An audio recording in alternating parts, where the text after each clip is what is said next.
relación entre electricidad y sus propias reacciones químicas. Va a estudiar, por ejemplo, efectos químicos, los cuales van a producir una corriente eléctrica, ¿no? Por ejemplo, está lo que es la descomposición de sustancias, la composición de compuestos este, que van a producir, por ejemplo, electrólisis. En este caso, también tenemos el ejemplo de lo que son las celdas electrolíticas y también los efectos eléctricos de las reacciones químicas. En este caso, por ejemplo, los generados por reacciones químicas espontáneas, ¿no? Por ejemplo, las pilas como las celdas galvánicas. Más que nada, esto va a estudiar lo que es la electroquímica, celdas electrolíticas y tus celdas electrolíticas y tus celdas galvánicas. Bueno, y la diferencia entre esas es que la celda electrolítica va a requerir una energía eléctrica para iniciar una reacción y las celdas galvánicas van a generar energía a partir de una reacción química que va a ser espontánea. Luego está lo que es el concepto de la electrólisis. La electrólisis es un proceso donde una reacción química no espontánea es inducida por una corriente eléctrica. En sí, el proceso como tal, de manera simplificada, sería que se aplica corriente a un electrolito. En este caso es una sustancia disuelta que conduce electricidad. Después, la energía eléctrica se va a transformar en energía química. Aquí va a ocurrir lo que es la oxidación en el ánodo por la pérdida de electrones y la reducción en el cátodo por la ganancia de electrones. Por ejemplo, en efectos prácticos o clínicos, está lo que es el uso, bueno, la galvanoplastia en odontología o dermatología, el uso de láseres, depilación, etcétera, ¿no? Entonces, como tal, electrólisis, proceso en el cual se descompone una sustancia usando la corriente eléctrica. Aquí ahí están los pasos, uno para otro. Y bueno, como tal, ya saben, es un proceso redox, porque en un lugar que va a ser el ánodo, se va a ocurrir la oxidación y en el cátodo la reducción. Va a haber una transferencia de electrones, no pérdida y ganancia. Luego sus propias aplicaciones, está lo que es lo que mencionaba, ¿no? La galvanoplastía, ¿no? La anodización y la galvanoplastía. En sí, la anodización industrial y estética es un procedimiento en el cual se va a depositar una capa metálica sobre otro metal para protegerlo. Por ejemplo, cubrirlo de oro, de plata, etcétera, ¿no? Y la galvanoplastia va a ser similar, pero para depositar una capa de un metal menos corrosible. Luego está lo que es la electrometalurgia o la purificación electrolítica. ¿Se va a usar para qué? Para purificar metales extraídos por métodos metalúrgicos. Está, por ejemplo, el procedimiento de purificación de cobre, donde el ánodo es cobre impuro, el cátodo cobre puro y los iones de cobre más 2 se van a disolver y se van a reducir en forma de cobre metálico puro. En sí, si les preguntan algo sobre este proceso, que dudo, la verdad, el ánodo cobre impuro, el cátodo cobre puro, ¿dónde se va a depositar? Luego está lo que es la producción industrial. Va a ser utilizada en la obtención de metales como aluminio o de potasio y sustancias químicas. Por ejemplo, está la cloración del agua, que es un procedimiento de saneamiento, ¿no? Luego está la electrólisis percutánea intratisular o la EPI, donde acá van a ver imágenes. Es una técnica invasiva ¿en dónde? ¿En qué? En fisioterapia. ¿No? Los profesionales de tecnología médica, más que nada lo que es terapia ocupacional y van a visualizar lo que es este tipo de procedimiento, ¿no? En este procedimiento se va a utilizar una corriente galvánica para provocar una reacción química controlada y regenerar tejido dañado, ¿no? Se, a través de esta aguja similar que es a la de acupuntura, en la zona donde va a haber una afección, se va a estimular la rotura de tejido fibrótico, y esta misma rotura va a estimular la regeneración de este tejido alrededor de esto. O sea, se va a romper para poder regenerarse de manera adecuada. Y luego está la electrólisis percutánea musculoesquelética. Esta va a generar el efecto analgésico y respuesta inflamatoria controlada. Es decir, efecto de calma y dolor, ¿no? esto también es invasivo porque cuando me refiero a invasivo es que tú vas a introducir algo dentro del tejido, dentro de la piel. A eso se le llama procedimiento invasivo, ¿no? Si, por ejemplo, el profesor te produce de que la EPI es un procedimiento no invasivo, no sería así porque si hay una introducción de cualquier elemento externo y rompes capas de la piel. Entonces, sí sería un procedimiento invasivo. Ambos son procedimientos invasivos. Si es que fuera una pregunta, ¿no? De verdadero o falso. Este, se va a aplicar, por ejemplo, en tendinopatías crónicas, hernias, entre otros procedimientos. Va a producir una inflamación local para estimular la regeneración del tejido. En sí, en esto va, la ejemplo, la diferencia de la EPI y de la EPTE, esta es la EPTE, es que acá va a romper el tejido y acá lo va a inflamar. Esa va a ser la diferencia general, ¿no? Pero en sí, la EPTE, que es esta de acá, de la clase percutánea musculoesquelética, es una clase de EPI, solo que esta, por así decirlo, tiene otro tipo de mecanismo de acción, ¿no? La respuesta, no, bueno, el efecto que quieren ocasionar para la regeneración de tejido va a ser en base a una respuesta inflamatoria que va a ser controlada a través de, de la aguja de punción. En cambio, la EPI va a romper el tejido fibrótico en sí y esta misma rotura va a estimular la regeneración. Pero en sí se diferencian, pero uno pertenece a la otra, ¿no? Y más que nada porque acá usas qué cosa, eso es eh, usa sí o sí un procedimiento ecográfico. Luego está lo que es el electrocardiograma, ¿no? Esto lo van a ver bastante cuando ya estén en prácticas hospitalarias. Esta va a detectar las señales eléctricas del corazón y va a diagnosticar diferentes cardiopatías, ¿no? Como arritmias, infartos, entre otros, ¿no? Detecta afecciones cardíacas y va a usar electrodos que se van a colocar aquí en el pecho en zonas específicas para captar señales eléctricas que van a provocar a través de los latidos. ¿Hasta aquí alguna pregunta? Eso más que nada, la parte de aplicaciones es en cuanto a la parte clínica. Todo bien, supongo si nadie me habla, entonces continuamos, ¿ok? Luego a ver, ¿sí? ¿Podrías repetir la parte de la purificación? Purificación ¿De, electrolítica. ¿de cuál? La parte de la electrometalurgia de la producción. Ah, ok, sí. Aquí un ejemplo que se coloca es la purificación del cobre. Se va a utilizar esta electrometalurgia a través de métodos de inducción eléctrica. Se va a tratar de purificar los metales, ¿no? A través de usando celdas, ¿no? A cátodos y ánodos, ¿no? En este caso, por ejemplo, usando la electrólisis se va a intentar purificar el cobre. Vas a poner en tu ánodo, vas a colocar vamos a decir, en tu ánodo vas a colocar cobre impuro, ¿no? Y en tu cátodo se va a depositar lo que es el cobre puro. Estos iones se van a disolver y van a formar un cobre metálico puro a través de la inducción eléctrica que se vaya a realizar. Entonces, más que nada, en el ánodo vas a colocar tu elemento impuro y en tu cátodo se va a depositar ya el elemento purificado a través de las reacciones eléctricas. ¿Sí se me entendió hasta ahí?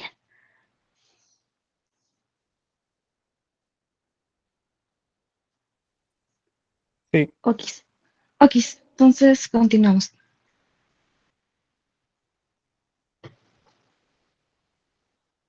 Bueno, aquí los electrolitos es un concepto que, bueno, no van a ver también en el siguiente semestre en química.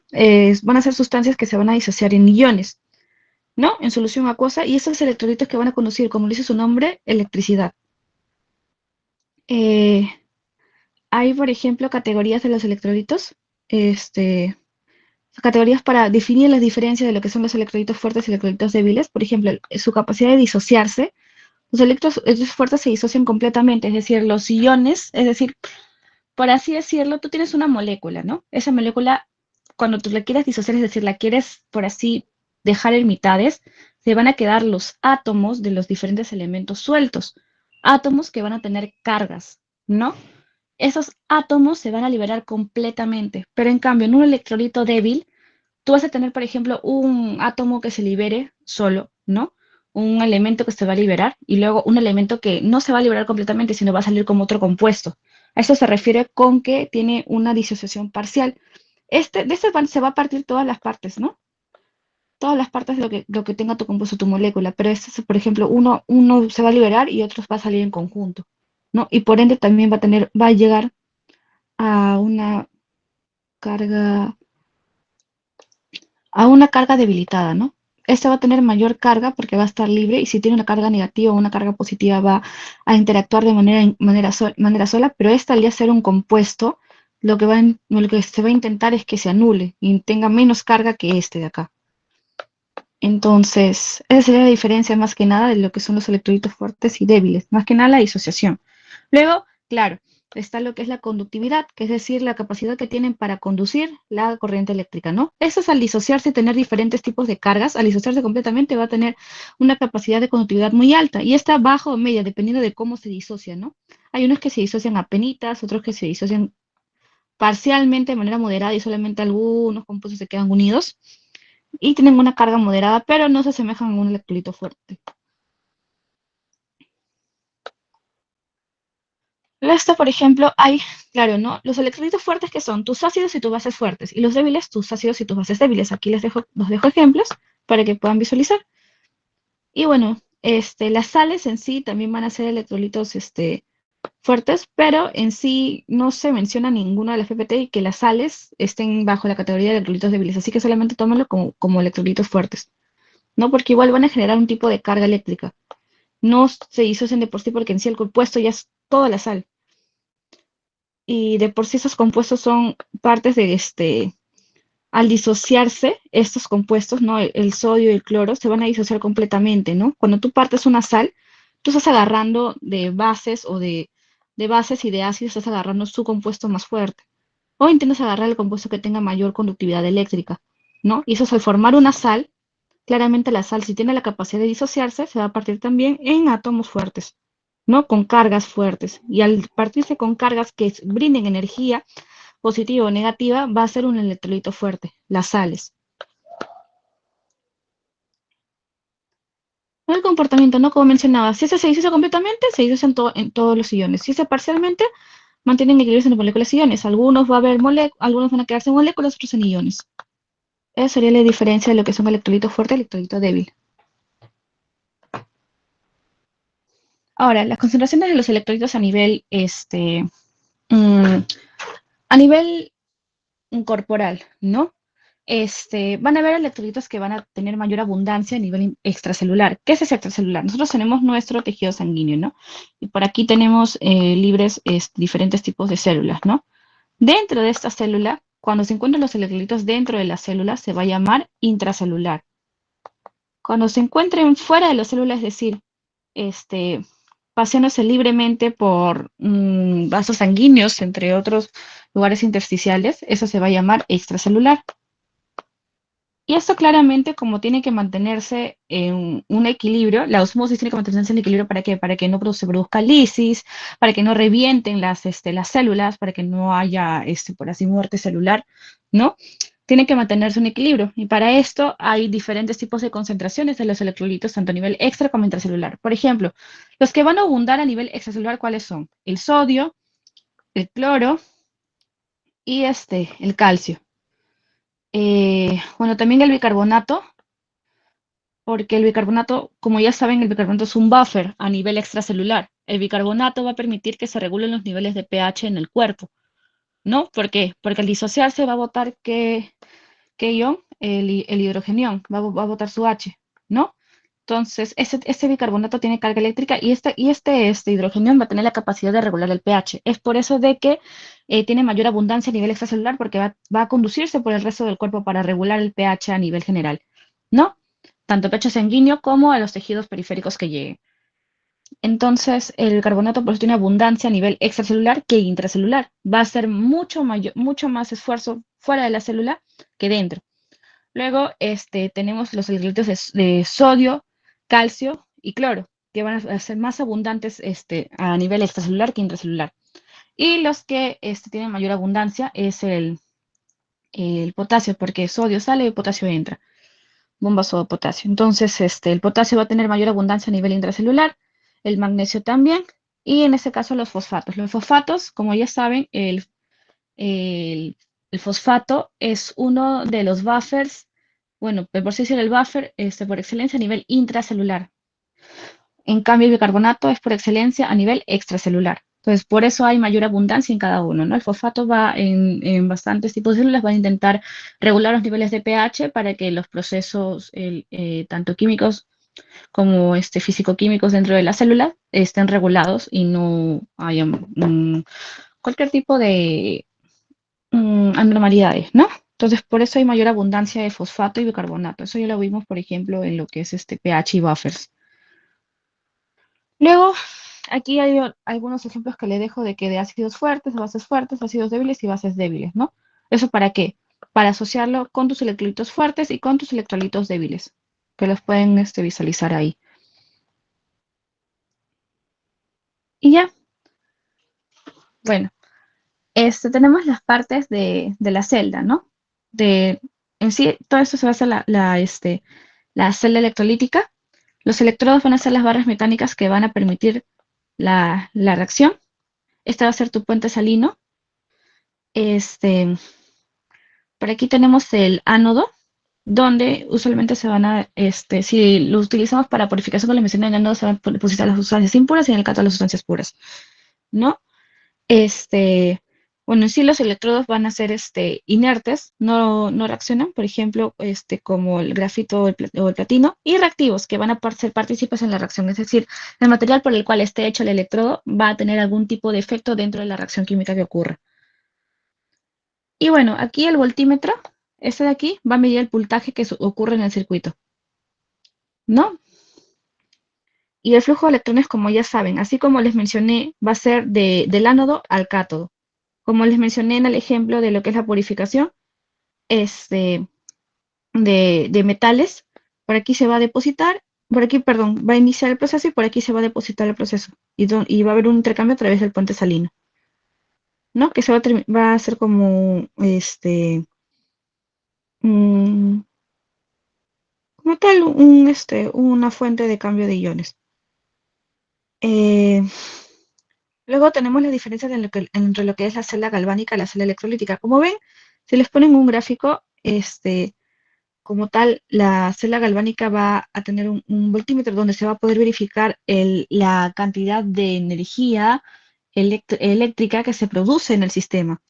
Pero en cambio, la celda electrolítica va a tener que inducir energía para que funcione este tipo de procedimiento, ¿no? Entonces, aquí solamente que es de lectura de lo que se vaya a producir en la reacción química. Y aquí no necesitas la lectura porque tú ya estás controlando a través de tu voltaje que tú induces, por eso acá está el enchufe, ya estás controlando el tipo de la cantidad de energía que estás colocando, ¿no? Por eso, mencionan que la celda galvánica es espontánea, porque, ay, perdón, mencionan que la celda galvánica es espontánea, ¿por qué? Porque se produce a través de las reacciones químicas, tú no induces ninguna energía, al contrario, tú la lees. Pero la celda electrolítica no es espontánea porque tú sí estás induciendo energía fuera de la reacción química que está ocurriendo, ¿no?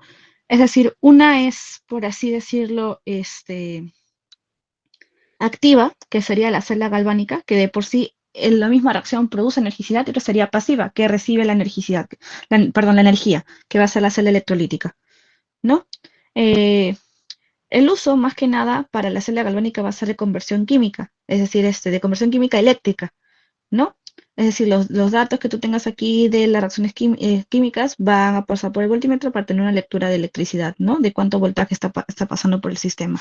En cambio, la celda electrólica, al aplicar tu energía, vas a usar para nada para qué cosa, para producción de diferentes tipos de compuestos, para purificación o refinación de metales, ¿no? Y luego, hay diferencias específicas en la celda galvánica y la electrolítica. En la celda galvánica, el polo negativo va a ser el ánodo y este va a producir oxidación. Pero en la celda electrolítica el polo positivo va a ser el ánodo. Y a su vez también se va a producir oxidación, pero acá se le da la diferencia de polos, ¿no? Y si ese es negativo, el ánodo, en la celda galvánica, el cátodo va a ser positivo. Y lo contrario acá, en la electrolítica, el cátodo va a ser de polo negativo, pero ambos van a producir reducción. O sea, es decir, la tarea no cambia para ninguno de ellos. Simplemente cambian los polos. Nada más.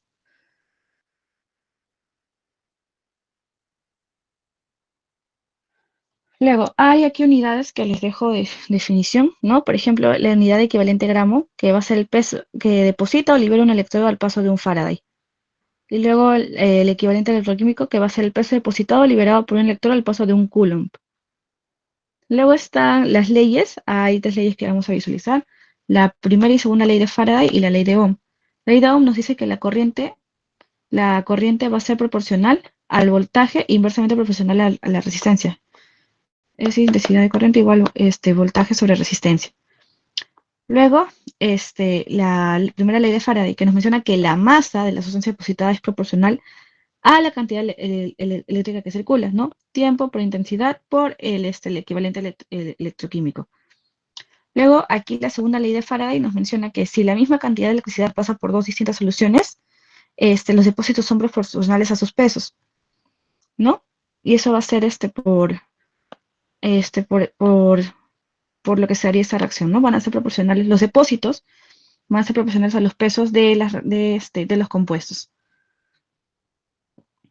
Eh, Luego, por ejemplo, tenemos diferentes tipos de procesos que van a ocurrir con celdas, ¿no? En electroquímica está el niquelado, donde se va a depositar níquel por electrólisis. Luego el cromado, que va a ser la electroposición de cromo, anodizado, que se va a crear una capa de óxido protector de aluminio. Luego el galvanizado, que va a ser recubrimiento con zinc. El cobreado con cobre. El atonado con aleación de cobre y zinc. El plateado de plata. El esteñado de estaño, el dorado de oro y pintura en polvo va a ser la aplicación electrostática de pintura. Simplemente esa es la aplicación que se va a aplicar a las celdas, ¿no?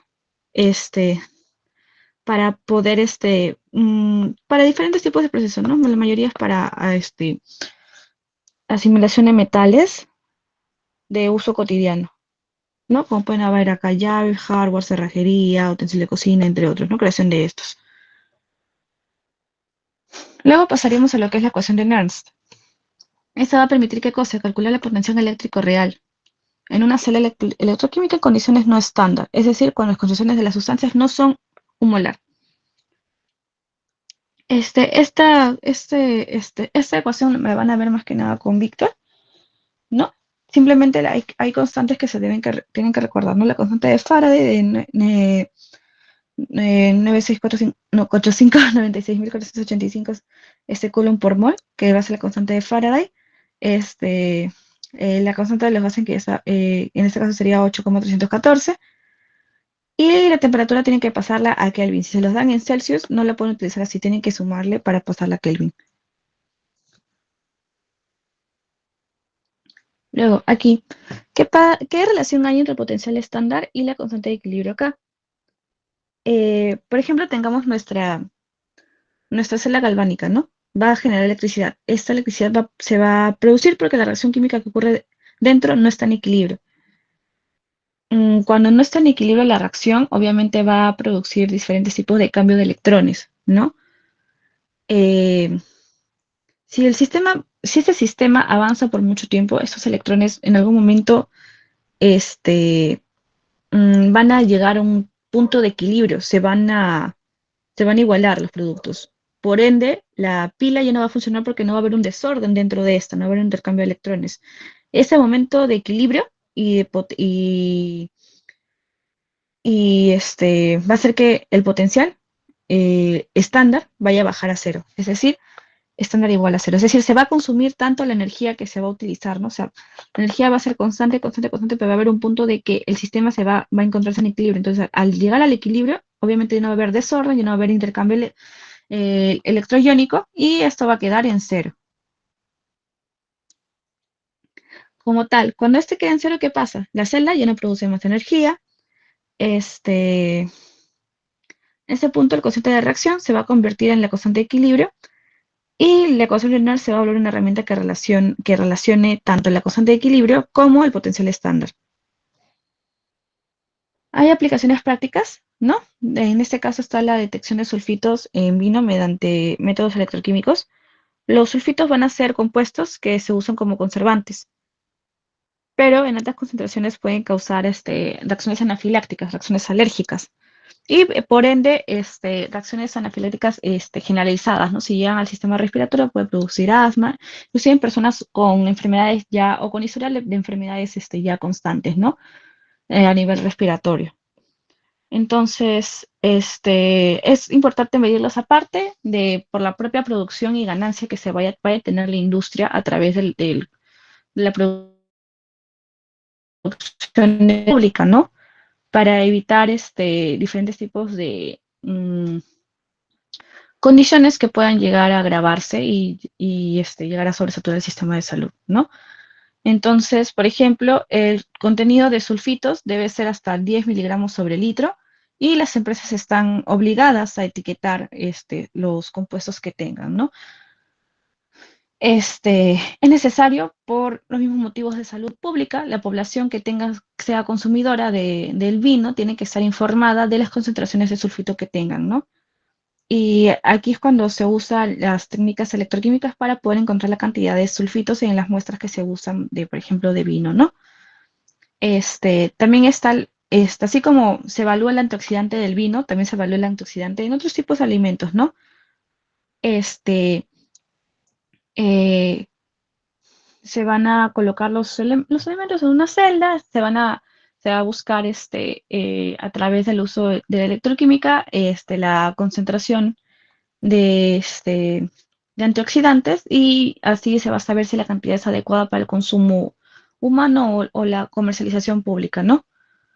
Luego están lo que son las nanotubos de carbono. Estos van a ser utilizados como sensores electroquímicos. Aquí un ejemplo claro está el glucómetro.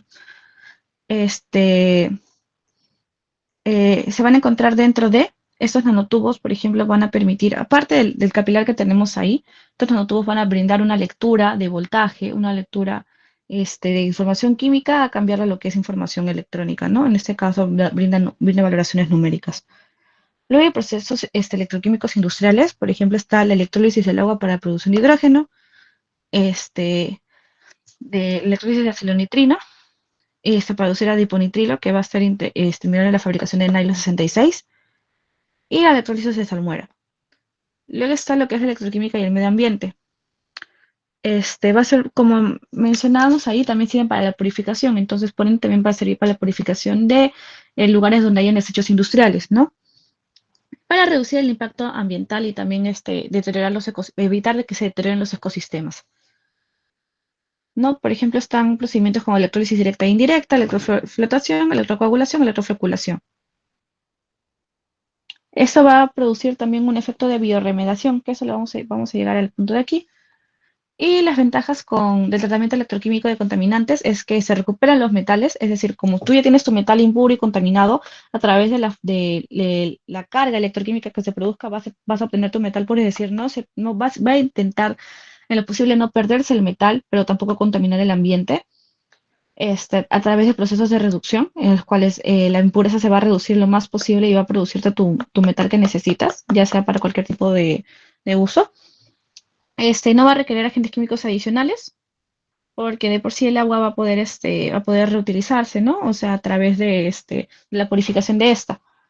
Lo que sí va a necesitar un control preciso de pH para ver qué metales se van a poder precipitar. Eh, También, por ejemplo, no vas a necesitar uso de toxinas directamente, entonces va a producir mayor seguridad y una alta eficiencia. Si vas a controlar adecuadamente las reacciones y por ejemplo, la cantidad de voltaje o electricidad que vayas a aplicar en la muestra. Y como tal, rentabilidad, ¿no? Al tú recuperar metales, recuperar agua, recuperar recursos, eso va a ser rentable, porque ya no estás en pérdida, sino estás en un tipo de economía circular, ¿no? Intentas que el producto o no, lo que tú obtengas, tu ecosistema o los recursos que tú vayas a utilizar para cualquier tipo de producción, se conserven lo máximo posible, largas tu tiempo de vida lo máximo posible para así poder utilizarlos nuevamente, ¿no? Así evitas acumulación de lo que es contaminantes, cuidas el medio ambiente, cuidas tu producción, tu bolsillo y así también cuidas a las personas que también estén expuestas a ese ambiente de toxinas. También está lo que es la electroremediación de suelos, que va a ser una técnica para tratar suelos contaminados. en sí alternativa a lo que es la bioremediación. La bioremediación es utilizando, ¿qué cosa? Químicos. Esto va a ser un proceso estrictamente electroquímico, ¿no? Donde se aplica, ¿qué cosa? Corriente eléctrica para movilizar y eliminar contaminantes del suelo, es decir, purificarlos. Va a evitar lo que es va a evitar lo que es no evitar, sino va a ser de gran ayuda para que lo que es la recuperación del suelo cuando se han utilizado, por ejemplo, pesticidas o, por ejemplo, hay una deposición de metales pesados, ¿no? Es decir, va a tratar de salvar el ecosistema sin la utilización directamente de lo que son químicos, sino directamente de eh, procesos electroquímicos para la purificación de los metales y de los compuestos que se encuentren presentes allí.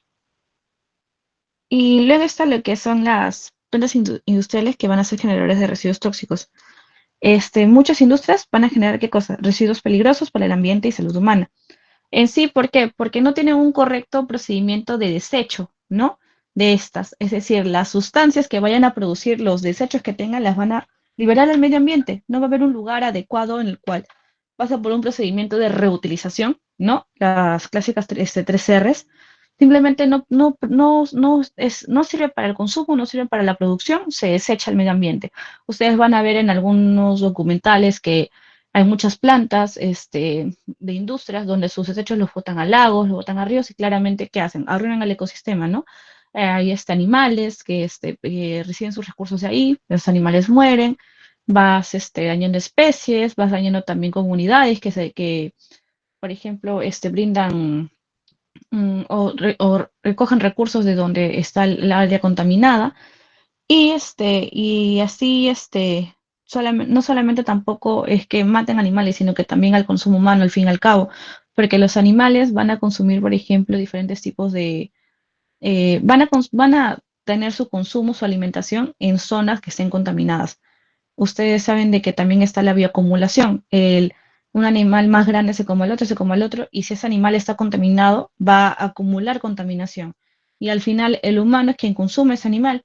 Entonces el humano va a consumir un animal que tiene bastante acumulación de toxinas, bastante acumulación de, de metales impuros, bastante acumulación de metales pesados, y esto al fin y al cabo va a dañar directamente lo que es la salud de la persona.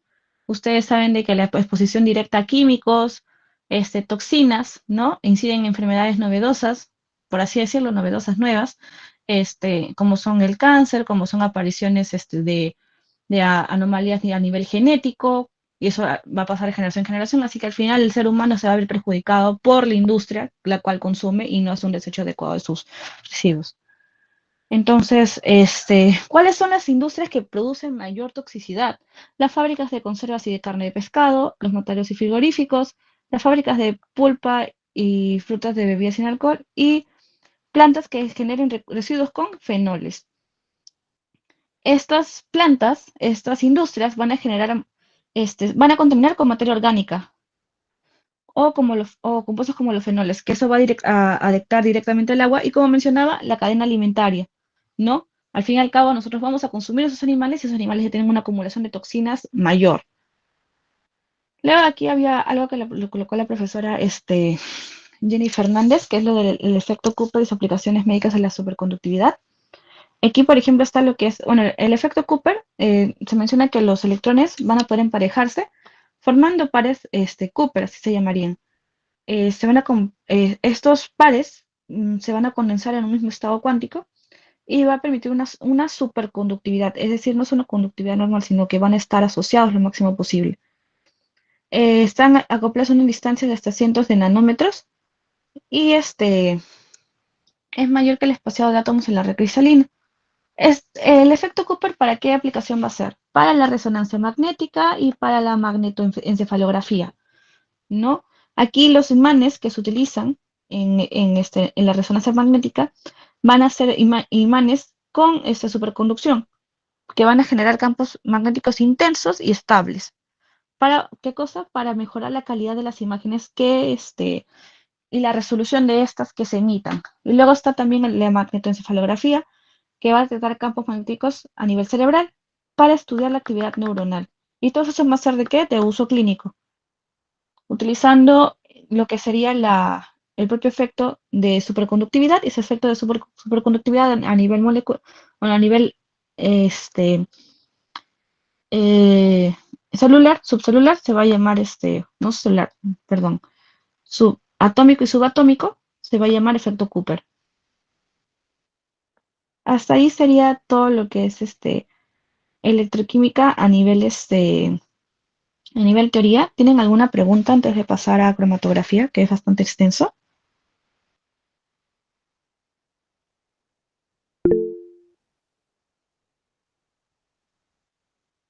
¿Sí? Disculpa una pregunta, no tiene que ver mucho con el tema, pero no me han dado acceso al material. Ah, ya, escríbeme, escríbele a Ya Víctor, por estoy. favor. Sí, ya Escríbele a Víctor, por favor. le Ah, escribí ok. a Anthony. Ah, no, es que Anthony está en examen ahorita. Escríbele a Ahí, Víctor, por ya, favor, que ahorita ya, está reemplazando a Anthony. ya está bien, gracias. Ok, ok. Entonces, continuamos con lo que es cromatografía, si no tienen preguntas del tema. Cromatografía sí es amplio. He tratado de ponerle lo que su profesora tal cual les ha puesto en su separatas de repaso, pero si igual hubiera un tema que no comprenden, o no se me explica muy claro hoy día, ya para el día jueves les traigo un flashcard mejor para que lo puedan imprimir o lo puedan tener en su celular y de frente repasan todo el tema porque es demasiado extenso. Ese tema creo que es el más largo que han tenido en su ciclo. La separata de por sí tiene 120 hojas o 140 hojas, no me acuerdo, pero más de 120 sí tiene y es muy extenso y hay cosas puntuales que se deberían entender. Entonces, si no algo no quedó claro, no pasa nada, yo les traigo para la siguiente clase el jueves, ¿no? Para que se pueda entender con claridad. Y bueno, de radiobiología solamente está lo que tenemos nosotros en nuestra reparata del 2023 para que se pueda entender los ejercicios que se vayan a poner.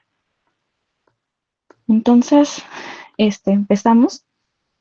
La cromatografía va a ser una técnica de qué cosa? De separación de mezclas para identificar componentes de manera pura. Croma es color y grafos es escritura. Eso anteriormente se utilizaba para qué? Para verificar los pigmentos vegetales, ¿no? Solamente era para verificar pigmentos, como saben, color, por eso viene desde el título cromatografía, pero ahora no se utiliza solamente para ello, sino también para ver compuestos de diferentes tipos de sustancias, ¿no? Cuáles tienen mayor adherencia a lo que es diferentes tipos de fases. Aquí hay dos conceptos básicos que son la fase estacionaria y la fase móvil. La fase estacionaria va a ser aquella que no se mueve, va a ser sólida, líquida y adherida a un soporte. Y la fase móvil va a ser más que nada el líquido que va a mover los diferentes tipos de compuestos, por así decirlo, pigmentos, porque tú los vas a visualizar. No son pigmentos, pero la manera más adecuada para que los pueda definir es pigmentos, porque tú vas a visualizar colores, vas a visualizar puntos dentro de este, dentro de tu, dentro de tu papel, de tu placa que vayas a utilizar.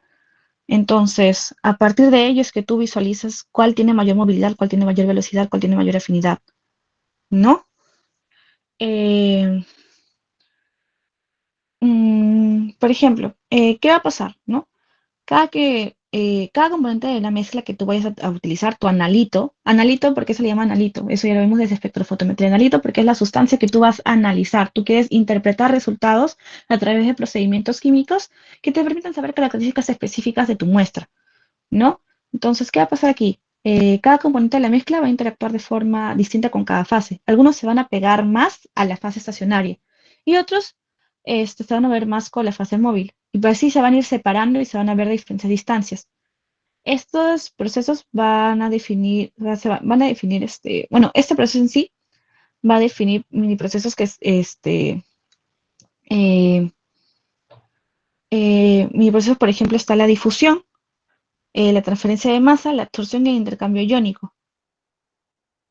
Eh, Luego están las propias partes de la cromatografía que les mencionaba, ¿no? La fase estacionaria, que es la fase la fase sólida, la fase que no se mueve, la fase móvil, que es la fase que le va a desplazar, y la muestra de monolito, que es lo que tú quieres analizar.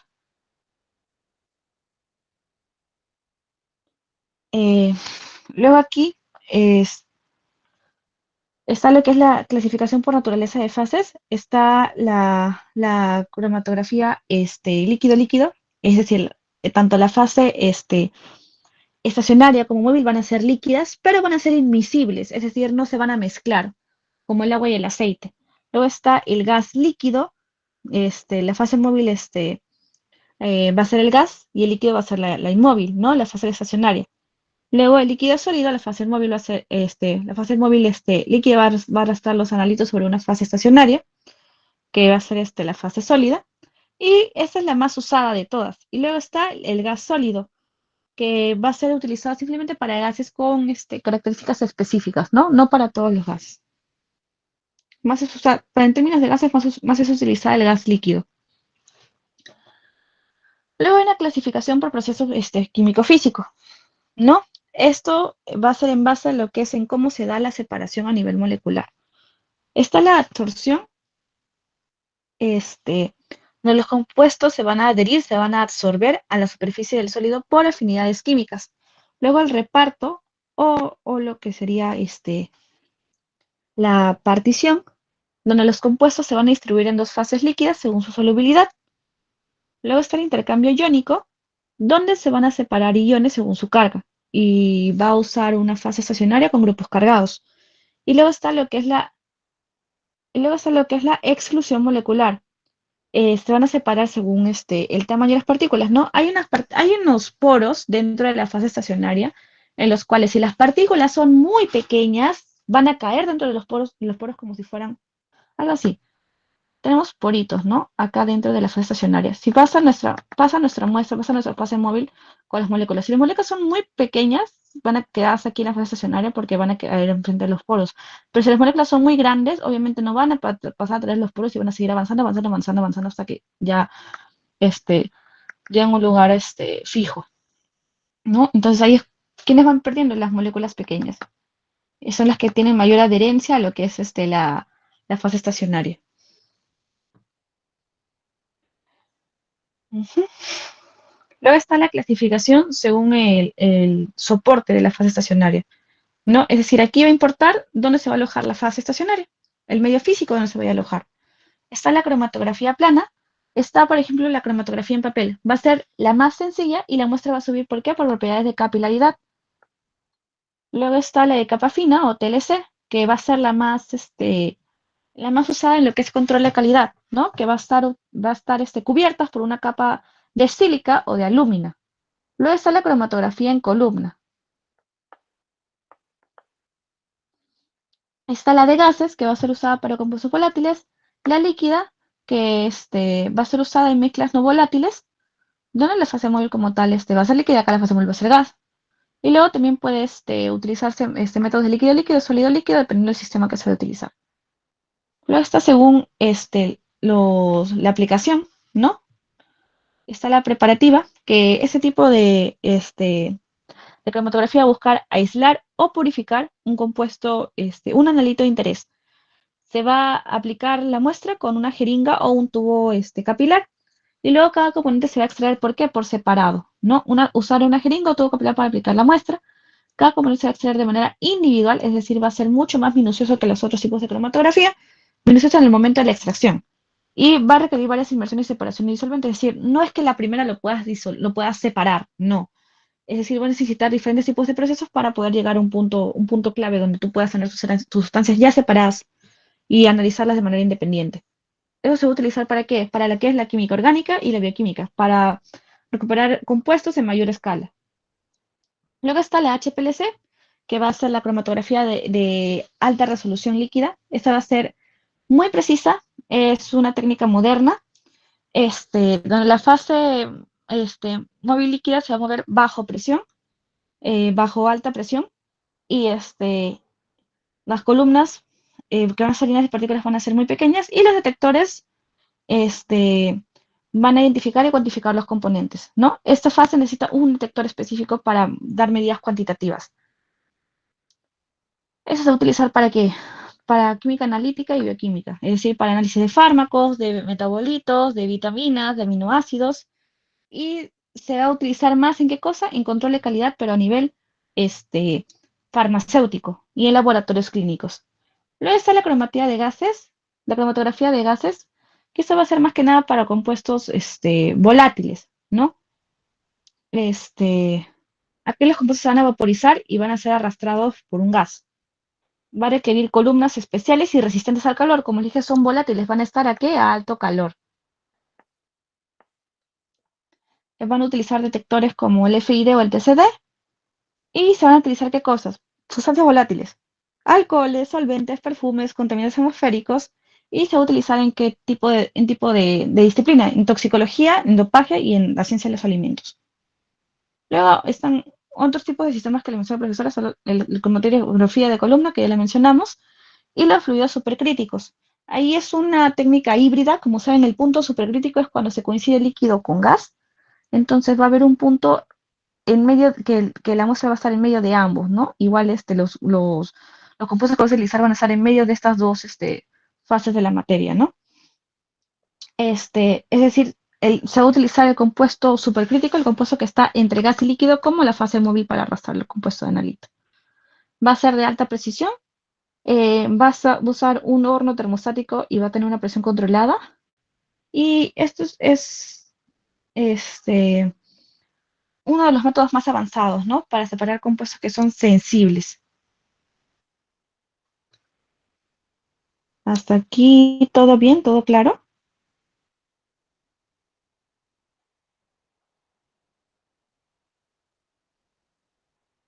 Bueno, aquí hay compuestos de lo que es hay compuestos de lo que es, de que la profesora les pone como si vocabulario para poder entender diferentes tipos de términos a nivel de cromatografía. Está el plato teórico, que va a ser un modelo que va a representar la columna como etapas o platos, ¿no?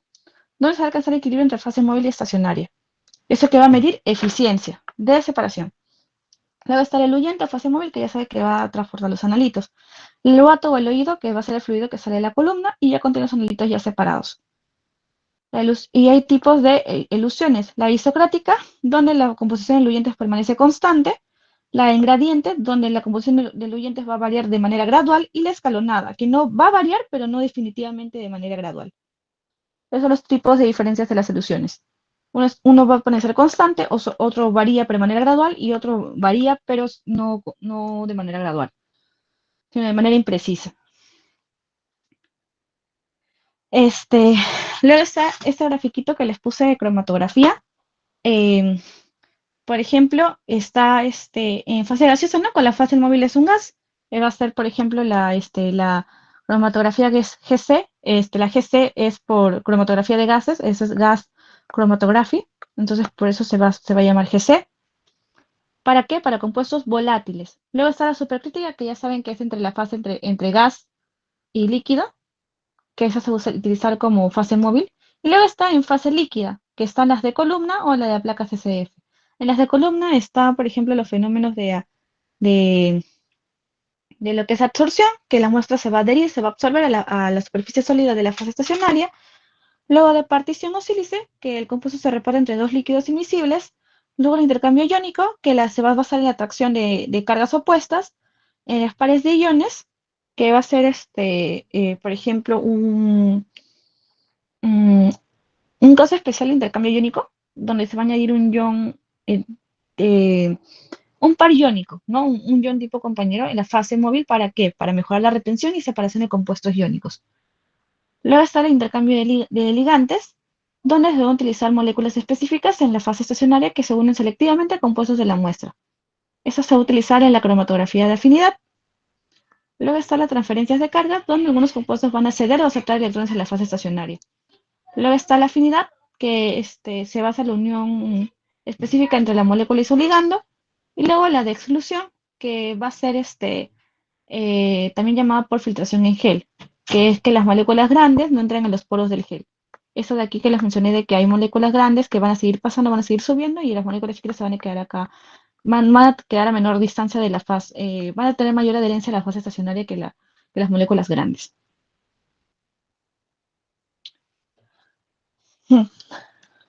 Luego están en diferentes tipos de aclaraciones, ¿no? Los fundamentos físico-químicos. ¿Por qué se van a separar sustancias? Porque se va a tratar, este tipo de técnica se basa en la distribución diferencial de los componentes. Una va a tener mayor afinidad y otra menor afinidad. Una va a tener mayor velocidad de migración y otra menor.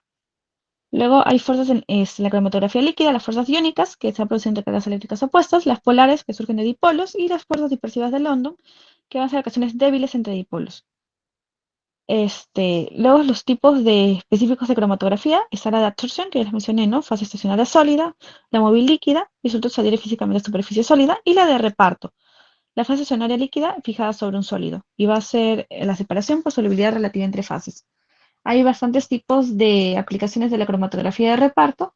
Por ejemplo, están las aplicaciones en fármacos para las mezclas de antibióticos, analgésicos, etcétera, bioquímica para aminoácidos, alimentos para endulcorantes aditivos aflatoxinas y antioxidantes, la industria química para aromáticos condensados, tensioactivos colorantes, la contaminantes para pesticidas, herbicidas, fenoles, química forense para drogas, venenos, narcóticos, etcétera, ¿no? Toxicología y medicina clínica para ácidos biliares, metabolitos de drogas, extractos de orina, estrógenos. Eh, hay modos de reparto en la fase normal, la fase estacionaria polar y la fase móvil no polar. Y la fase inversa, la fase estacionaria no polar y fase móvil polar. Aquí se va a separar ¿por qué? Por polaridad y aquí por hidrofobicidad. Es decir, no se va a llevar bien con el agua. Luego está la cromatografía de intercambio iónico, donde se va a utilizar resinas con grupos cargados fijos. Esto de aquí lo tengo acá. Esas son las resinas con grupos cargados fijos, bases fuertes, bases débiles, ácidos fuertes, ácidos débiles. Estos sí se van a tener que aprender, pero solamente el grupo funcional que tengan, nada más. No se van a tener que aprender todo. Luego está la cromatografía de exclusión molecular. Luego está la cromatografía de exclusión molecular, donde la fase estacionaria va a ser porosa. Esa es lo que les mencioné de la de gel, ¿no? Donde, ya les mencioné esta bastantes veces, ¿no? La de gel, donde va a pasar las moléculas grandes van a seguir pasando por la fase móvil y las moléculas chicas se van a quedar en la fase estacionaria. Va a ser utilizada para qué? Para proteínas, para polisacáridos y para polímeros.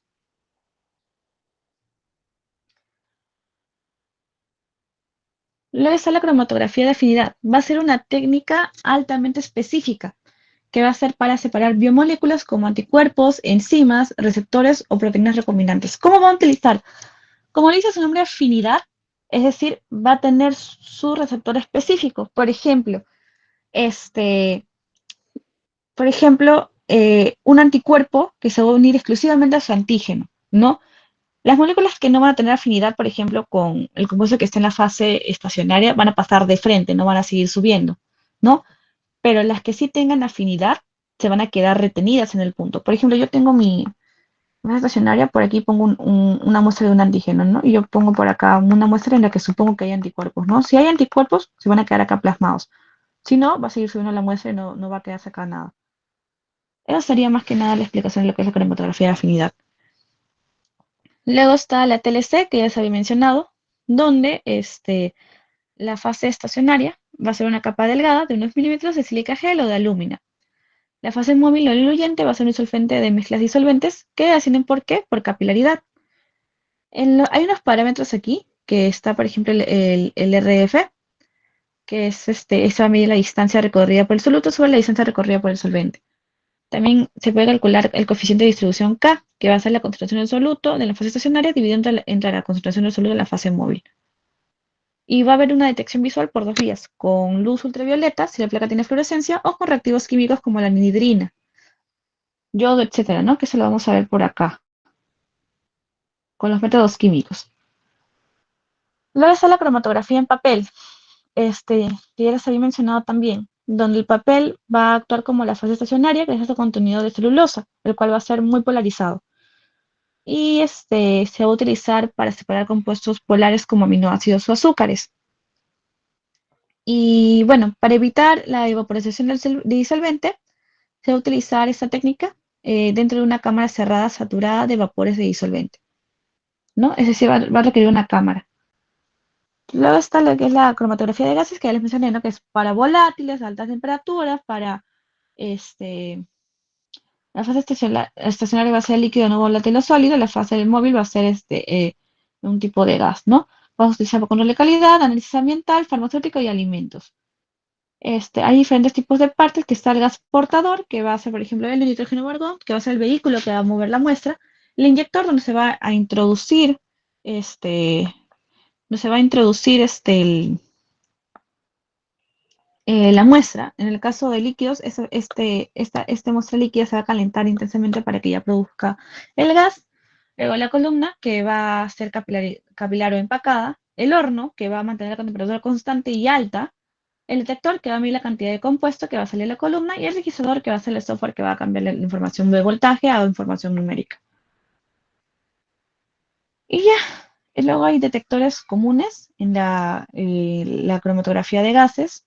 Está por ejemplo, el TCD, que va a ser el más universal, poco sensible y no destructivo.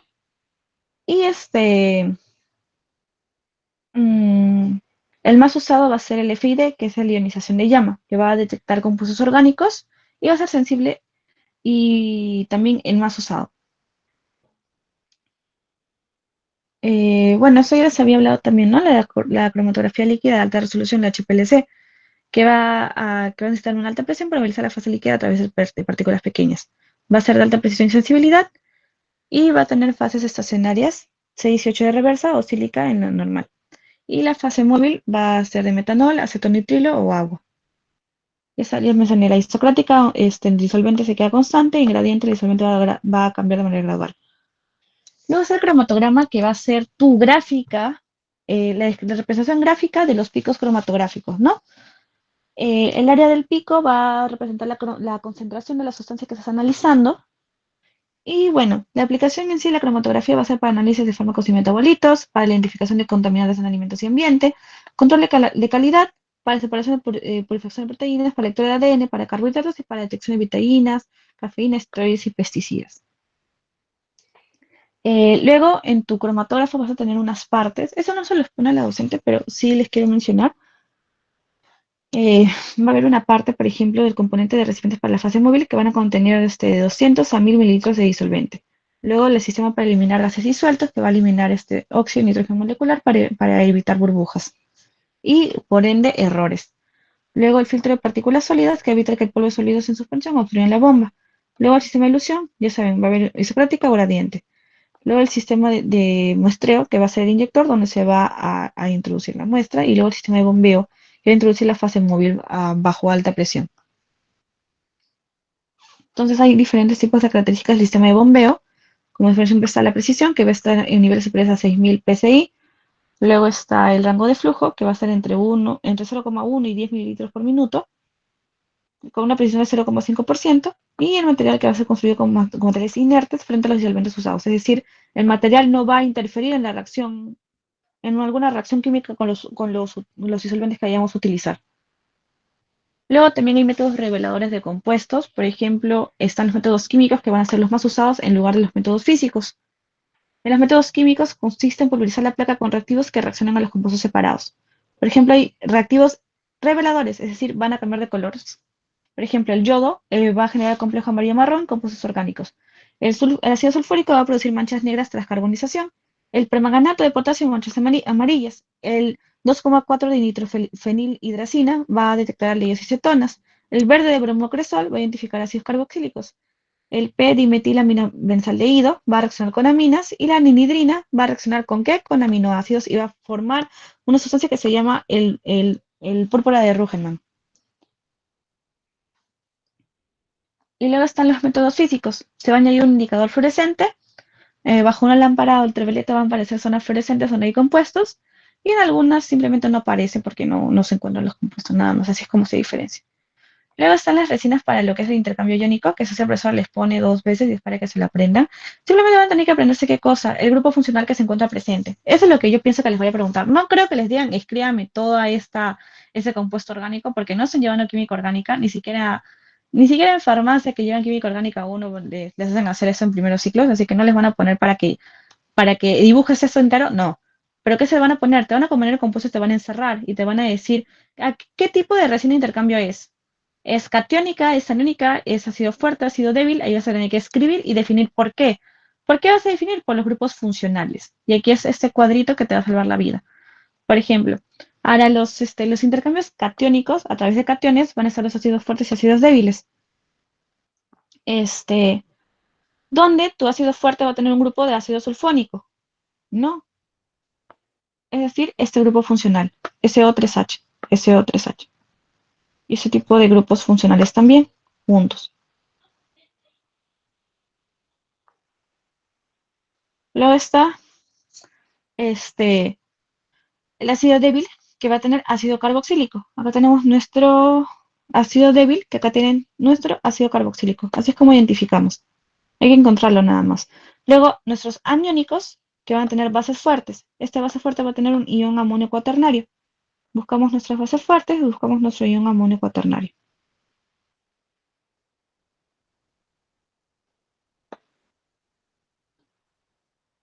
Luego tenemos nuestra base débil, que va a tener grupo amina. ¿Cómo buscamos nuestro grupo amina? Acá, simplemente tu N unido a un H2. Acá está, 1, 2, o un hidrógeno, ¿no? Tu nitrógeno. Encuentras tu nitrógeno y tienes tu grupo amina. Listo, así es como lo identificas nada más. Solo te puedo poner la sustancia y te va a decir qué tipo de resina de intercambio iónico es. Y ahí tú ves el grupo funcional que se encuentra presente, que es lo que te ha encerrado. Identificas y dices, ah, mi cuadrito decía, por ejemplo, si hay grupo sulfónico es un ácido fuerte. Si es un ácido, es un catiónico. Si hay, por ejemplo, un ácido carboxílico, un COOH, es un ácido débil. Es decir, es un catiónico. Es una resina de intercambio iónico catiónica, pero de ácido débil. Luego también, de base fuerte, ¿no? Tenemos nuestro ion amonio cuaternario. Tenemos, por ejemplo, encontramos el ion amonio cuaternario, lo detectamos, lo encerramos y decimos, ah, tiene un ion amonio cuaternario. Si es una base aniónico. Va a ser aniónico, vemos que ese ion amonio cuaternario va a ser una base fuerte. Luego acá simplemente ves tu nitrógeno, vas a decir, ah, este tiene un grupo amina, va a tener grupo de nitrógeno. Entonces, si tiene grupo de nitrógeno, es una base aniónico. Y según mi tablita va a ser una base débil. Y así es lo que vas a identificar nada más. A lo mucho te van a poner esto de acá, te van a encerrar el grupo funcional o te pueden poner el grupo funcional así, te pueden poner como tal esta tabla y que relaciones acá. Pero eso, lo mucho. No se asustan, no les van a hacer dibujar todo eso, simplemente reconocer. Luego está lo que son las aplicaciones. Por ejemplo, la cromatografía en columna va a ser utilizada para la separación de mezclas complejas para diagnóstico, ¿no? La cromatografía de absorción para eliminación de impurezas. La HPLC, la de líquida de alta resolución, para detección de antibióticas, sedantes, esteroides, etcétera, ¿no? Pesticidas, herbicidas, fenoles. La de gases para sustancias volátiles. La cromatográfica de expresión por tamaño para aislamiento y purificación de macromoléculas. La cromatografía de afinidad para la separación específica de biomoléculas. Y la cromatografía de intercambio iónico para la purificación de proteínas y polipéptidos cargados. Cargados porque ahí mismo lo dice iónico. No va a haber un intercambio eléctrico.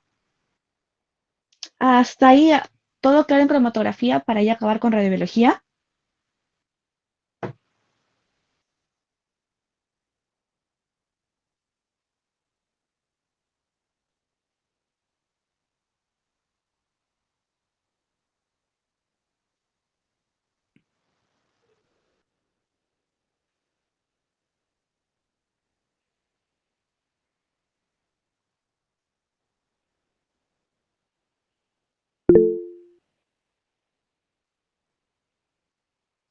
¿Sí? Por favor, ¿podrías volver a explicar el cuadrito un poco más? El El anterior. de, el de acá. Ese, ajá, por favor. Ok. Ok. Mira. Este cuadrito de acá lo voy a borrar desde cero. ¿Ok? La profesora les pone este cuadrito. Si a lo mucho les toma, ya sería. Estas preguntas bien fuertes si se las toman, ¿ya? A lo mucho, ¿qué haría? Porque no les apuesto qué cosa. En mis tiempos nos podría la reacción de la anhidrina, en la parte práctica. Nos ponía esta reacción de aquí, por ejemplo. Y nos decía identificar qué tipo de compuesto es para el revelado de compuestos, ¿no? En este caso identificamos aquí la anhidrina, o inclusive hasta la dibujamos toda esa reacción y la identificamos. Pero como no la he visto en teoría, no se los estoy poniendo, se los estoy poniendo aquí para que lo vean nada más. Pero Lo que sí les ha puesto, y de manera explícita, ha sido en estos dos cuadros en su hoja de repaso. Así que lo máximo que les puede tomar... Ay, no sé por qué no borro un ratito. Ya, ahora sí. Lo máximo que les puede tomar es ponerles estos gráficos así sueltos, sin encerrar nada, y preguntar qué tipo de intercambiador es. Los nombres de los intercambiadores están acá arriba, pero ¿en qué se van a basar en esta gráfica? En este cuadrito. Esa tablita va a ser su salvador. ¿Cómo les puede venir la pregunta? ¿Les puede poner el cuadro entero? No les va a hacer que dibujen esto. Eso es un compuesto orgánico demasiado amplio. No es como esto de acá, que es algo chiquito. No, eso es demasiado amplio. Imposible que se los ponga. Se los puede poner, o sea, pues los ponga para que ustedes lo dibujen. Se los puede poner ya hecho y decir, identifica qué resina de intercambio iónico es. Y ahí tú especificas, ¿no? En resina de intercambio, ¿qué cosa? Catiónica, aniónica, si es de base fuerte o de base débil, ¿no? Eso lo puede poner a lo mucho. O de frente te pone, aquí te pone esto nomás, y te dice qué tipo de grupo funcional usa, y tienes que escribir esto. O te pone esto y te dice qué tipo de intercambiador es, y tienes que escribir esto, ¿no? Entonces, a lo mucho sí podría valerles el ejercicio. ¿Cómo identificas esto? Aquí te va a poner los grupos funcionales. Tú vas a ver toda esta cosa horrible, porque ahorita todavía no están viendo química orgánica. Van a ver toda esta cosa horrible que ni me van a saber cómo, ni yo la sé cómo nombrar, ¿no? Van a ver todo este compuesto enorme, enorme, pero ¿qué van a ver? Los grupos funcionales. Los grupos funcionales van a ver los grupos funcionales. Entonces, lo básico, lo primero que tienes que hacer, identificas el grupo funcional. Acá ves, por ejemplo, tenemos nuestro primero que es el ácido fuerte. Ácidos van a ser cationes. Bases van a ser aniones. Ya con eso fijo, ya puedes empezar a nombrar una vez encuentres los grupos funcionales.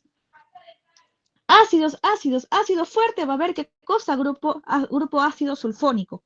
Y ácido débil, grupo ácido carboxílico. Acá encontramos nuestro grupo ácido sulfónico. Vemos aquí grupos ácidos sulfónicos. Perdón. Encontramos nuestro SO3H. SO3H, vas a ver, identificas, lo encuentras y dices, este es un ácido fuerte. Si es ácido catiónico, entonces nombras resina de intercambio, resina de intercambio catiónico de ácido fuerte. Listo. Lo mismo con acá, con el ácido débil. ¿Ves acá nuestro ácido carboxílico, que es el COOH? COH. Me encontraste y dices, este grupo tiene grupos funcionales de ácido carboxílico. Si tiene ácido carboxílico es ácido catiónico, de frente. Catiónico, pero tiene ácido carboxílico. ¿Te acuerdas de tu tablita? Ácido carboxílico, ácido débil y lo nombras. Resina de intercambio catiónico, ácido débil. Listo. Lo mismo con ¿qué? Con tu ion amonio cuaternario, ¿no? Ya sabes que las bases son aniónicos. Resina de intercambio aniónico y la vas a nombrar, recuerdo, al grupo funcional que encuentres. Primero vamos con el base fuerte, ion amonio cuaternario. Tu amonio cuaternario va a tener esta forma de aquí. Va a tener tu amonio, tu nitrógeno, con carga positiva, tu CH3, ese es tu ion amonio, tu tetrametilamonio, este de aquí. ¿Ok? Vas a encontrar por aquí este de aquí y posiblemente lo encuentres captado junto a un clorito, junto a un NO3, junto en eso, un sulfuro, entre otros. No lo vas a ver por acá. Que esto no te distraiga. Aquí lo que te importa es esta forma de acá. Esta de acá es lo que te importa. Encuentras eso y dices, ese es un ion amonio cuaternario. ¿Sí? ¿Alguien prendió su micro? Ok.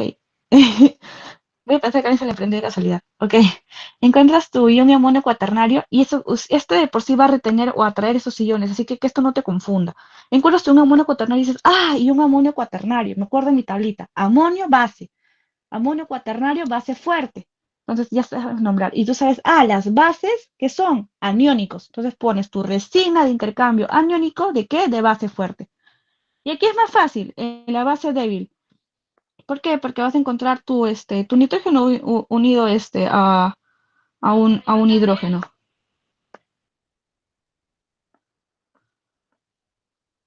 De frente, tu nitrógeno unido a un hidrógeno. Entonces ya sabes de que este va a ser, ¿qué cosa? Un grupo amino. un grupo amina. Vas a encontrar tu nitrógeno y un hidrógeno y dices, ah, un grupo amina, entonces, ¿qué voy a hacer? Grupo amina, aminos. Yo me acuerdo que los aminos, el amono y el amino eran bases. El amina es base débil. Ah, base débil, pero es base, anión, aniónico. Va a ser tu resina de intercambio aniónico. Y así es como lo nombras. Eso si en caso la pregunta te la pone muy fea, te puede poner estos gráficos. Pero si la pregunta te la pone más bonita, simplemente te va a poner para relacionar esto. O para que lo escribas, el grupo funcional. Nada más. Muy poco probable que te ponga acá el nombre comercial, así que por eso ni lo repasen. Aunque sí, no sé, ya me desconfío. Igual una checadita a los nombres comerciales, pero lo más probable que les pongan y lo más razonable sería o unir esto con esto, o poner el nombre del grupo funcional, o poner el nombre del intercambiador, si te pone el grupo funcional, o te va a poner este gráfico y que identifiques el grupo funcional y así lo nombres. Nada más.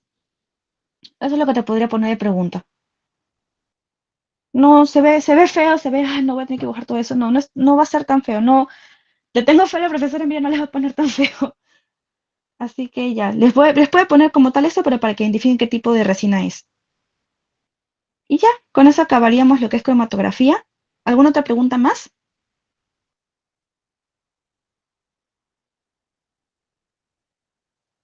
Okidoki. Vamos a pasar a lo que es radiobiología. Bueno, radiobiología, eso ya les había hablado de radiobiología, pero no de manera muy, muy corta, muy resumida, pero no está de más hacer un repasito más de la parte teórica, ¿no? La radiobiología va a ser la ciencia que estudia qué cosa, las radiaciones que inciden dentro de muestras biológicas, dentro de seres vivos. Va a aportar bases para qué, para la radioterapia con fines terapéuticos, ¿no? Tratamiento de cáncer, tratamientos de neoplasias, ¿no? Por ejemplo, la radioterapia va a ser un procedimiento que se va a realizar posterior a cualquier incisión quirúrgica, que es para reducir el tamaño, o eliminar los residuos más que nada, reducir el tamaño de la quimio, eliminar los residuos que se tengan de células a nivel de células cancerosas en el cuerpo, ¿no? Por la radiación. Y también la protección radiobiológica en ambientes clínicos y ocupacionales. Ustedes saben que mientras más exposición tengas a la radiación, más probabilidad de tener cáncer en un futuro tienes. El cáncer, como ya les había mencionado hace poco, es una enfermedad, por así decirlo, de la modernidad, porque más alimentos tenemos, más consumo de sustancias con toxinas, o estamos más expuestos a la radiación en el día a día, utilizamos más artefactos electrónicos, estos artefactos tienen ligeras radiaciones, y la exposición ligera, la exposición constante a la radiación, ya sean espacios clínicos o espacios no clínicos, espacios industriales, entre otros, va acumulando ese tipo de radiaciones o tipo de toxinas en el cuerpo y por ende se van a producir anomalías. Esas anomalías, algunas son el cáncer, ¿no? Este, por ende, también se espera de que si tú vas a ejercer una carrera, por ejemplo, de terapia, no, ¿qué estoy hablando? Tecnología médica en radiología o cualquier tipo de profesión que te involucre exponerte a medios radiológicos, se espera de que tú tengas los cuidados específicos para que no peligre tu salud. Entonces, esta parte de la ciencia, la radiobiología, nos va a permitir estudiar la exposición que tengamos nosotros y a su vez también las medidas específicas de protección para evitar una exposición dañina a largo plazo o a corto plazo. Hay tipos de radiación, ¿no? La ionizante, que va a ser la dañina, la que te va a hacer, la que te va a incidir daño a largo plazo, ¿no? Pero también es la más precisa. Tenemos, por ejemplo, la ionizante, que tiene suficiente energía para ionizar átomos, es decir, arrancar electrones. Los ejemplos van a ser los rayos X, rayos gamma, partículas alfa, beta y neutrones. De usos médicos están las radiografías, las sonografías, las mamografías y la radioterapia. Y la no ionizante, que va a ser de menor energía, es decir, no va a ionizar átomos, van a encontrarla en tu día a día, en microondas, ondas de radio, ondas infrarrojas, ondas luz visible, en teléfonos, en hornos microondas y lámparas UV. Entonces, hay diferentes tipos de daño por radiación ionizante. La radiación que va a dañar directamente tu ADN. Es lo primero que entra a atacar en forma de radical libre, ¿no? La fase físico-química es la formación de radicales libres que dañan moléculas, específicamente la del ADN. Luego la fase física, que va a permitir que se va a absorber ese tipo de energía y va a excitar y ionizar los átomos. Luego la fase biológica, que van a ver los cambios celulares, las anomalías, las mutaciones a nivel celular. Aquí la interacción de la radiación con la materia viva, el blanco principal que les mencioné, el ADN celular. Va a producir mutaciones, ruptura de cadenas y translocaciones. Va a afectar a células con alta tasa de división celular, es decir, las células epiteliales, las células de médula ósea y exclusivamente los tumores. Por eso se utiliza la radioterapia para eliminar los residuos tumorales posquirúrgicos, ¿no? Cuando ya se saca el tumor, cuando se hace una tumorectomía, quedan residuos de las células del tumor ahí alrededor de tu tejido. Entonces se usa radioterapia para poder eliminar esos residuos, ¿no? Para poder provocar muerte celular de esos tejidos. Luego está la clasificación de los efectos biológicos. Va a ser por tipo de efecto, ¿no? Somáticos que van a afectar al individuo irradiado. Un momentito, por favor.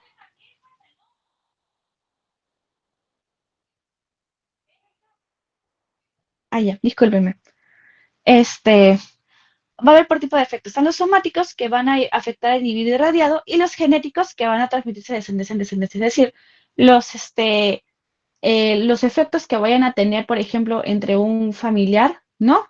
Pues a su descendencia se le va a pasar. Por ejemplo, actualmente existe lo que es hay inclusive genes para lo que es el cáncer, ¿no? Entonces, si una persona va a estar expuesta a lo que es a lo que es la radiación de manera constante y va a generar diferentes tipos de mutaciones genéticas, estas mutaciones genéticas también van a pasar a su descendencia, ¿no? Bueno, existe una muy gran probabilidad de que pase a su descendencia. Luego están por momentos de aparición. Hay agudos e inmediatos que aparecen, es decir, horas o días de la exposición. Y luego están los tardíos, que van a aparecer meses o años después. Es decir, si yo me expongo constantemente a ondas ionizantes, ¿no? A radiación ionizante, posiblemente yo no vea el efecto hoy día o mañana, lo vea en años. Me puede dar un cáncer más adelante, una fibrosis pulmonar o inclusive puedo quedar infértil. Luego está por su relación con la dosis, que están los deterministas, que son los no estocásticos, que mencionan que mayor dosis, es decir, mayor exposición, mayor dosis, mayor gravedad. Luego están los estocásticos, que es que la mayor dosis va a dar mayor probabilidad. Es decir, no hay un umbral específico para la gravedad, sino está, por ejemplo, el alcance de las mutaciones genéticas. Luego van a ver las dosis normales de radiación recibida. La natural es 2,4 mSv por año, que van a ser los rayos cósmicos, la radiación de la Tierra, los alimentos, y la artificial, que es decir, de elementos que la creación del hombre. Están los rayos X, la televisión, los relojes con materiales radioactivos y pruebas nucleares, que lo normal sería en promedio 0,3 mSv por año. Luego hay efectos deterministas, ¿no? Según qué cosa, la exposición, no, perdón, según la dosis, ¿no? Por ejemplo, eh, por ejemplo, en la piel están los eritemas, las quemaduras y la alopecia, tanto reversible o irreversible, según la exposición que se tenga. Luego están los ojos, que son las cataratas, y las pasitopenias infecciones. Luego el tracto gastrointestinal está el daño en el epitelio intestinal, en los órganos reproductores, en mujeres esterilidad y en hombres espermatogonias sensibles. Luego están efectos sobre el feto y el embrión. Ustedes se preguntarán, ¿por qué a las personas embarazadas les dicen, o personas que creen estar embarazadas, tienen una advertencia antes de entrar a cualquier tipo de muestra radiológica? Porque hay un daño directo, ¿no? Ustedes saben de que el feto o el embrión está formándose dentro del vientre de la madre, es decir, cualquier daño que se vaya a realizar dentro de su formación va a ser a largo plazo. En este caso, el momento del parto, ¿no? Inclusive ni siquiera llegar al momento del parto. Por ejemplo, si tú tú estás gestando y vas a tener, tu feto se va formando con microcefalia, tiene mayor probabilidad de que no sea compatible con la vida. Entonces, este tipo de radiación para las embarazadas va a ser mucho más sensible entre la semana 8 y 25 de gestación, porque son las semanas críticas de formación, que pueden causar inclusive hasta la muerte del embrión. Las dosis que se vayan a exponer pueden crear, ¿qué cosa? Malformaciones, retraso mental, microcefalia, inclusive leucemias infantiles por la muerte celular de células sanguíneas, ¿no? También. Luego está factores que influyen en la respuesta biológica. Está la dosis recibida. A mayor dosis, mayor daño. Tasa de dosis de fraccionamiento, la presencia de oxígeno, que también aumenta el daño, la capacidad de reparación celular, es decir, la capacidad del tejido de recuperarse, y la edad, tipo de célula y su tasa de división, ¿no? Como ya mencioné, las células epiteliales son las más propensas, ¿no? Como también las tumorales. Luego están los principios de protección radiológica. El tiempo, el menor que sea posible. No es necesario exponerse de más. El menor necesario para poder sacar tu muestra, para poder sacar tu análisis, suficiente. No necesitas exponerte de más para arriesgar tu salud y también la salud de tu paciente. Luego está la distancia. Alejarse lo más posible de la fuente, ¿no? Por ejemplo, cuando ustedes van a ver cuando se hayan sacado, por ejemplo, su examen físico, que el profesional de tecnología médica se aleja, se pone en otro lugar, en otro espacio para tomarte tu muestra, ¿no? Es porque está tomando la distancia recomendada para evitar una exposición innecesaria al profesional de salud a los rayos X, ¿no? Porque en sí, quien tiene que estar expuesto a eso simplemente es el paciente, ¿no? Entonces toman una distancia prudente para evitar una exposición dañina. Luego está lo que es el blindaje. A veces uno se usa materiales de plomo, como de plomo de hormigón, y también está lo que es la filosofía Alara, que traducción española significa tan bajo como sea razonablemente alcanzable. Es decir, no es necesario exponer al paciente a niveles altos de radiación para sacar, por ejemplo, una placa. Con que sea el mínimo detectable para poder sacar algún tipo de muestra, ¿no? Basta. Con que tenga importancia clínica, suficiente. No es necesario sobreexponer al paciente a efectos radiológicos. Luego hay también límites de dosis según el tipo de grupo humano. Por ejemplo, los trabajadores ocupacionales están expuestos a una dosis efectiva de 20 mcv por año. Las embarazadas a lo máximo deben estar de 1 mcv por año. El público general también.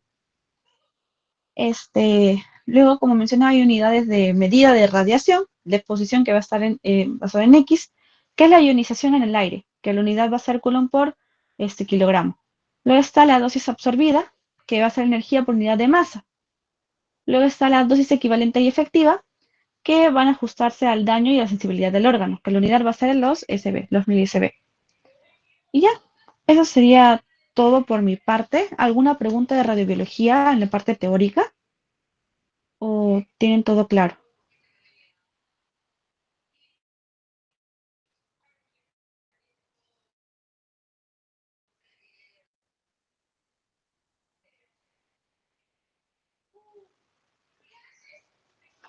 Ok, igual saben que mi chat está abierto.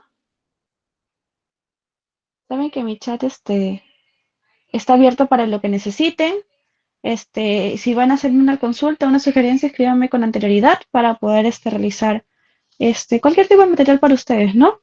Esos son los temas, por así decirlo, más sencillos, entre comillas. Ya nos vamos a explorar en espectrofotometría el jueves y los dejo con Víctor para que avance la parte práctica.